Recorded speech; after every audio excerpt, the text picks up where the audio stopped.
Good morning. Welcome to Humboldt First United Methodist Church. Glad to see you here. My name is Pam Dietz, and I will be the Sunday school teacher today. I was absent last week, and so today I'm going to try and condense 2 lessons into one, so bear with me.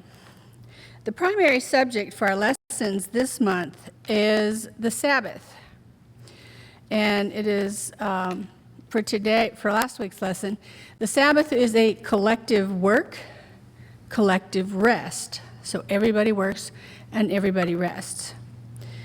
The primary passage is from Exodus chapter 20, verses 8 through 11, and it also gets repeated in Deuteronomy 5, 12 through 15 with some extra additions. So we know that grace is the divine gift that keeps on giving. Personally, I live by grace. I try very hard to extend grace because I need grace. So what you give out, you get back. So here's hoping that works. The Sabbath is a beautiful example of grace. It is a gift from God. It comes from the Hebrew word for rest. And when in Genesis chapter 1, when God was creating everything, he made the Sabbath on the 7th day, and then he rested. Now, the first blessing that God gave was to humans. He made man and women in his image, and it was good. And this was a blessing, Genesis 1:28. Well, the Sabbath received God's second blessing. In addition, it was made holy by God.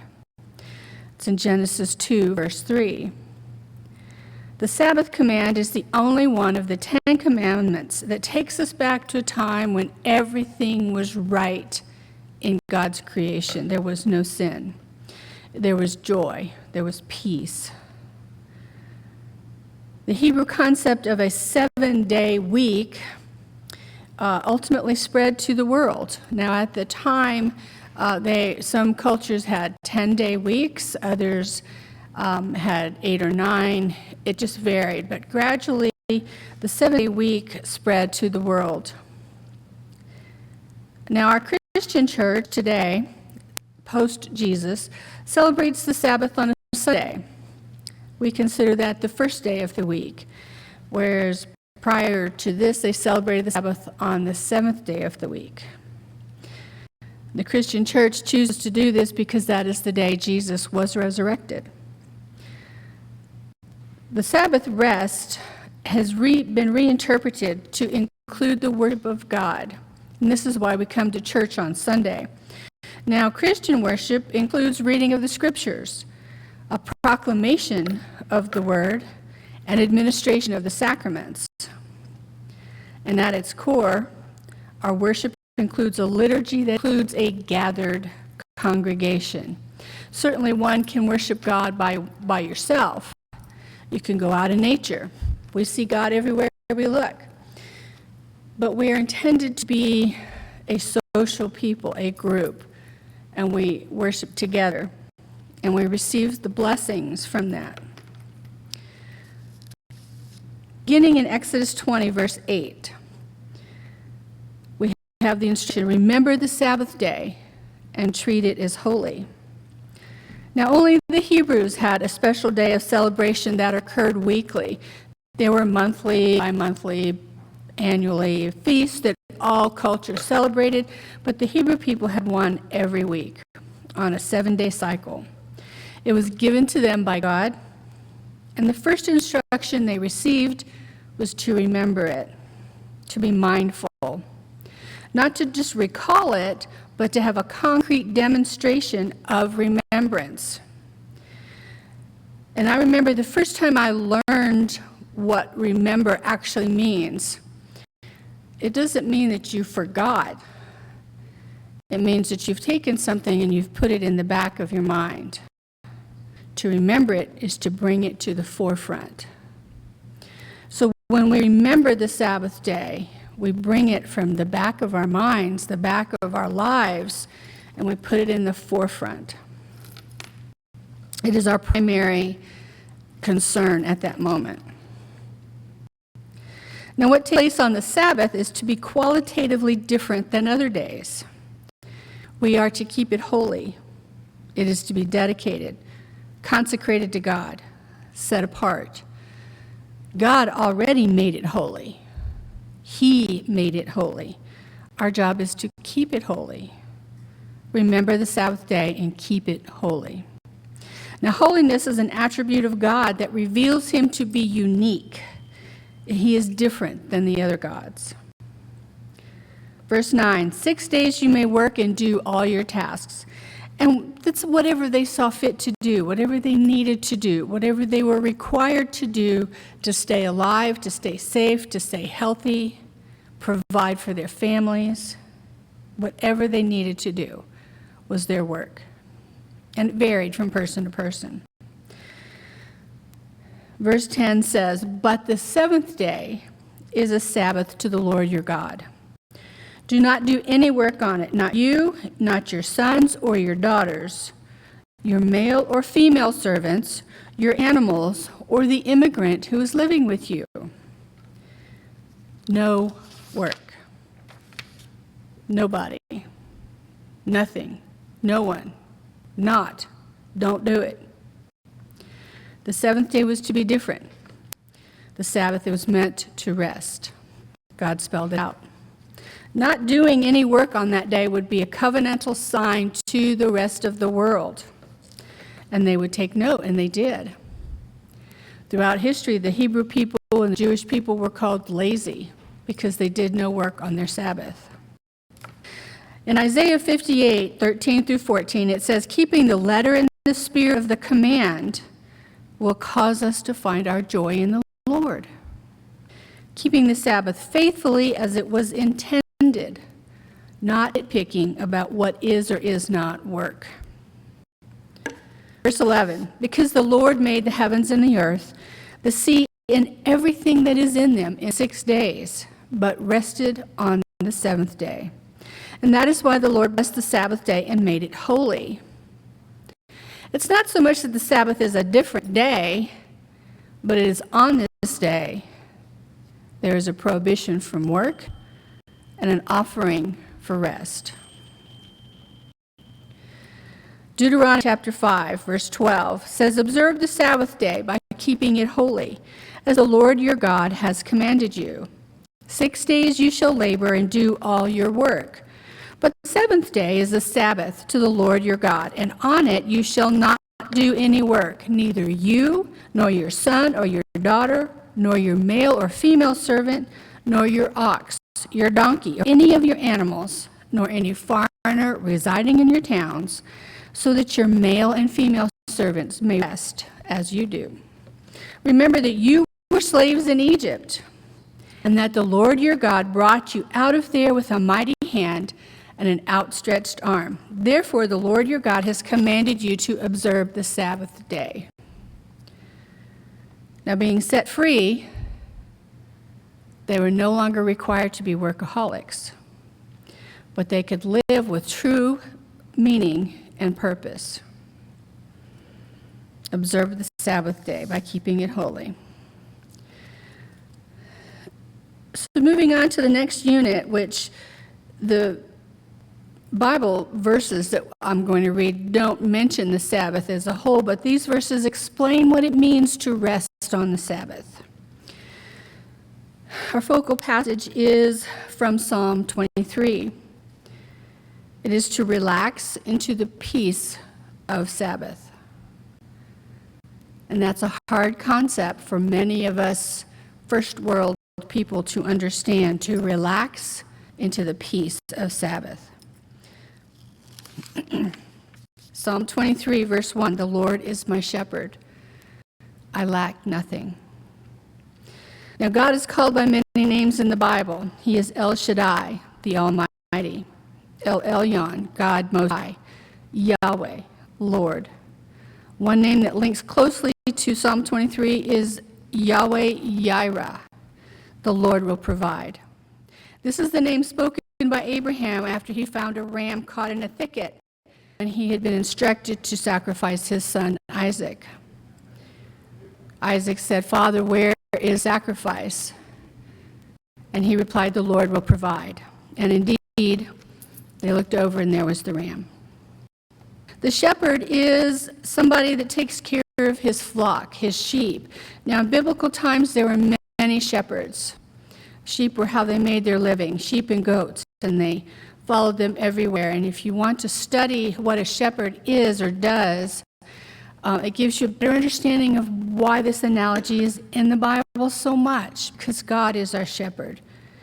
It requires dedicated oversight, sacrificial care, a protector. In our times, we have a pastor that cares for a flock of people. God protects his people daily from themselves and from other hazard. He is a provider of all we cannot obtain for ourselves. And during the Exodus, God provided all they needed: food, water. Their clothes did not wear out, and neither did their shoes for 40 years of wandering.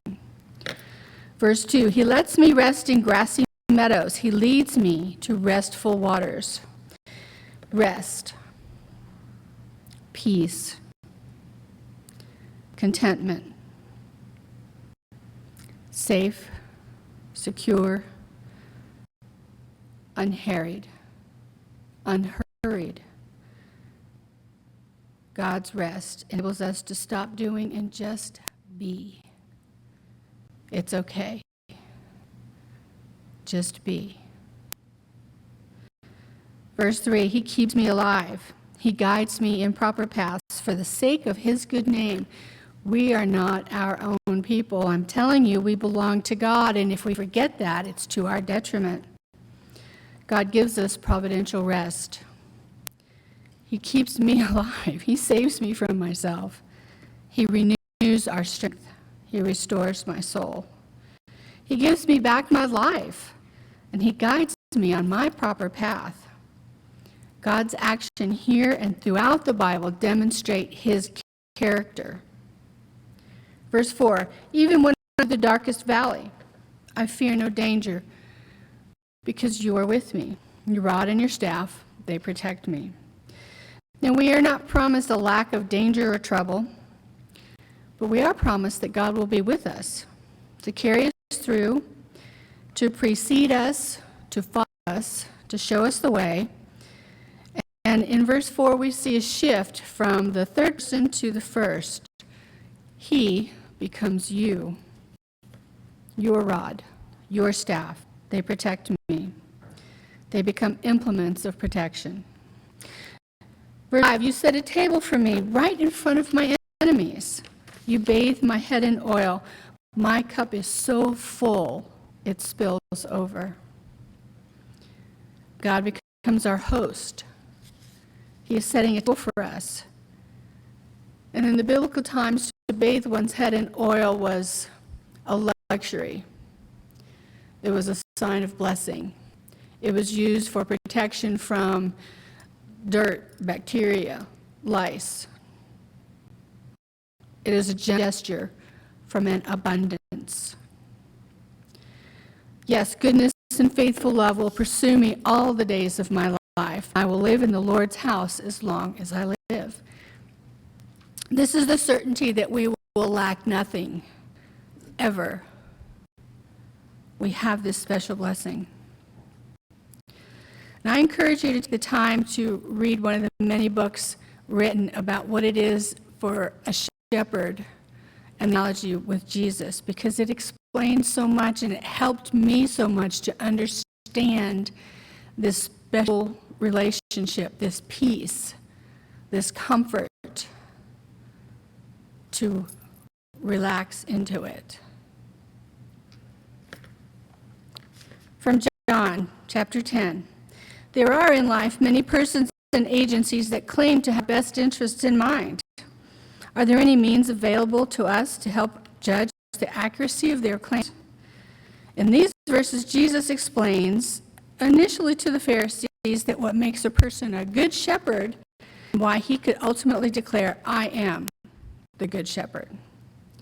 Now, there are 5 qualifications of a good shepherd.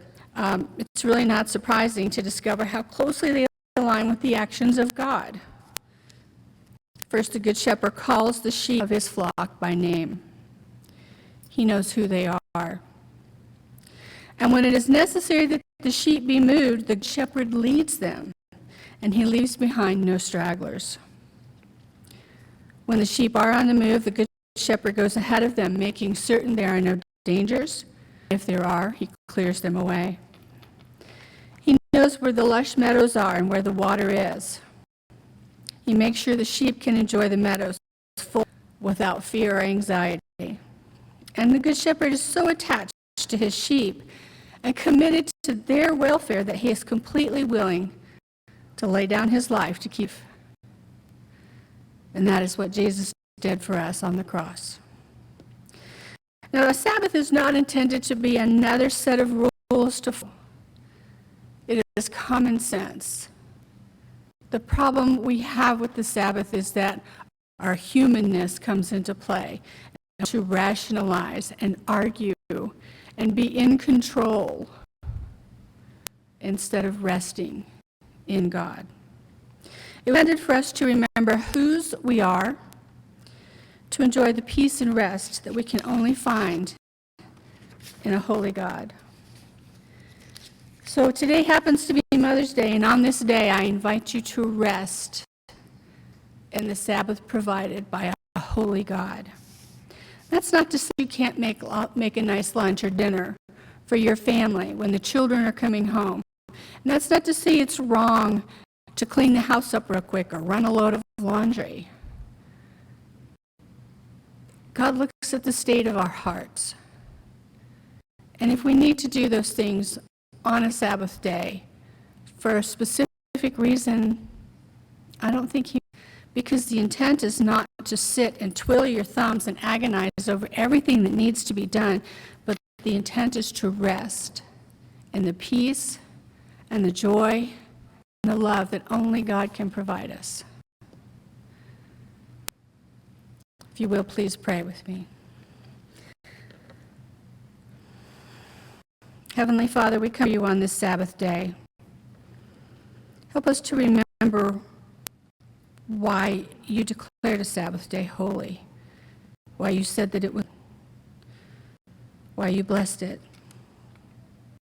Help us to find the path that leads to you so that we can truly find that peace, that contentment that only comes from being in you, in your presence, from remembering you, from remembering the Sabbath.